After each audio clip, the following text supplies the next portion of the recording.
છે કે આ પ્રકારના ફોટા બતાવતા હશે। તો જે વ્યક્તિનો કોલ આવે છે એ વ્યક્તિનો સામેથી ફોટો બતાવે એટલે આપણને ખબર પડી જાય કે આ વ્યક્તિનો કોલ આવે છે। જે નંબર એડ કરેલો ન હોય તો પણ આપણને ખબર પડી જતી હોય છે।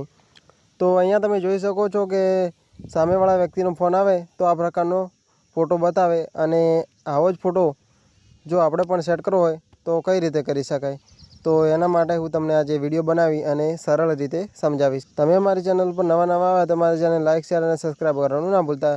તો ચાલો ત્યારે આપણે વધારે સમય બગાડ્યા વગર વિડીયોને ચાલુ કરીશું। હવે અહીંયાથી આપણે આવી જઈશું મોબાઈલની સ્ક્રીન પર। મોબાઈલની સ્ક્રીન પર આવ્યા પછી અહીંયાથી હું તમને સ્ટેપ બાય સ્ટેપ બતાવું એમ તમે કરતા જજો, તમારે પણ ફોટો એવી રીતના સેટ થઈ જશે। તો ચાલો ત્યારે આપણે હવે ફોન ડાયલરને ઓપન કરીશું। ફોન ડાયલરને ઓપન કર્યા પછી થ્રી ડોટ ઉપર ક્લિક કરીશું।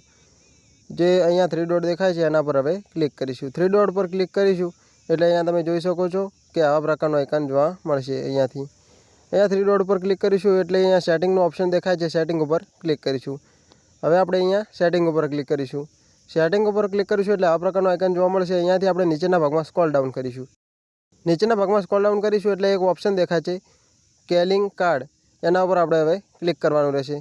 તો અહીંયાથી આપણે કેલિંગ કાર્ડ ઉપર ક્લિક કરીશું। કેલિંગ કાર્ડ ઉપર ક્લિક કરીશું એટલે અહીંયા તમે જોઈ શકો આપણે સૌપ્રથમ પહેલાં ક્લિક કરીએ કેલિંગ કાર્ડ ઉપર। તો અહીંયા આપણે કેલિંગ કાર્ડ ઉપર ક્લિક કર્યું એટલે આ પ્રકારનો આઇકન જોવા મળે છે। અહીંયા પ્રથમ નંબરનો ઓપ્શન ક્રિએટ ઉપર ક્લિક કરીશું। અહીંયા તમે જે પણ ઈમેલ આઈડી યુઝ કરતા હોય એ ઈમેલ આઈડી અહીંયા સિલેક્ટ કરવાની રહેશે।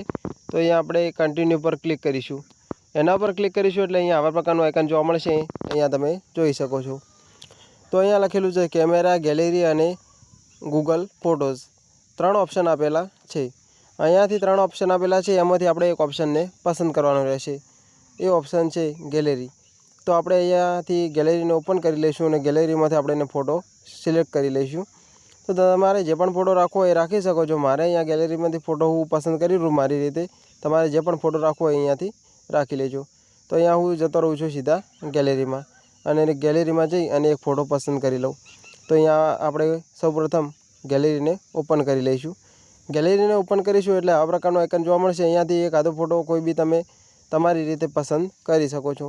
અહીંયા હું મારી રીતે એક ફોટો પસંદ કરી લઉં છું। તમારે જે પણ ફોટો રાખવો હોય તમે રાખી શકો છો। અહીંયા મારે જે ફોટો રાખવાનો હોય એ એક ફોટો પસંદ કરી અને અહીંયાથી પસંદ કરી લઉં છું। તમારે જે પણ ફોટો રાખવો હોય તમારી રીતે તમે રાખજો। તો અહીંયાથી મારે એક ફોટો પસંદ થઈ ગયો છે, તમે જોઈ શકો છો। અહીંયા ફોટો સિલેક્ટ કરી લઉં છું હું। તો આ ફોટો જે દેખાય છે અને હું પસંદ કરી લઉં છું અને અહીંયા ડન ઉપર ક્લિક કરી દઉં છું। તો અહીંયા તમે જોઈ શકો છો કે મારે ફોટો અહીંયા આવી ગયો છે। આ ફોટાને હવે તમારે જે રીતે સેટ કરવો હોય એ રીતે કરી શકો છો। અને ઉપર લખેલું છે એ નામ છે રાજા ચામુંડા। તો એને તમે જે સ્ટાઇલમાં રાખવા માગતા હોય એ સ્ટાઇલમાં રાખી શકો છો। તો મારે અહીંયા રાજા ચામુંડા આવા સ્ટાઇલમાં જ રાખવું છે અને અલગ 2-3 સ્ટાઇલમાં હું તમને બતાવી દઉં છું। અહીંયાથી આપણે હવે ફોટો રાખી દીધો છે। તો સામેવાળા વ્યક્તિ આપણને જે કોલ કરશે એના ફોનમાં આપણો આર્યો ફોટો બતાવશે। તો અહીંયા તમે જોઈ શકો છો કે આપણું કામ આટલું ક્લિયર થઈ ગયું અને હવે ડન ઉપર ક્લિક કરીશું। ડન ઉપર ક્લિક કરીશું એટલે આગળની પ્રોસેસ ચાલુ થશે। અહીંયા ફરીથી આપણે ડન ઉપર ક્લિક કરીશું। તો અહીંયા ડન ઉપર ક્લિક કરીએ એટલે તમે જોઈ શકો ડન ઉપર હવે ક્લિક કરીએ ફરીવાર।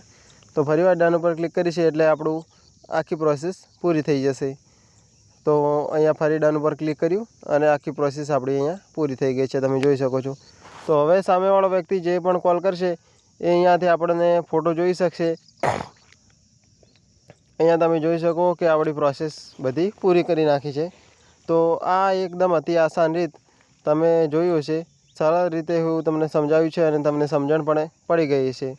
તો આવા જ વિડીયો જોવા માટે તમે અમારી ચેનલને લાઇક, શેર અને સબસ્ક્રાઈબ કરવાનું ના ભૂલતા। ફરી મળીશું એક નવા જ વિડીયો સાથે। જય હિન્દ, જય ભારત।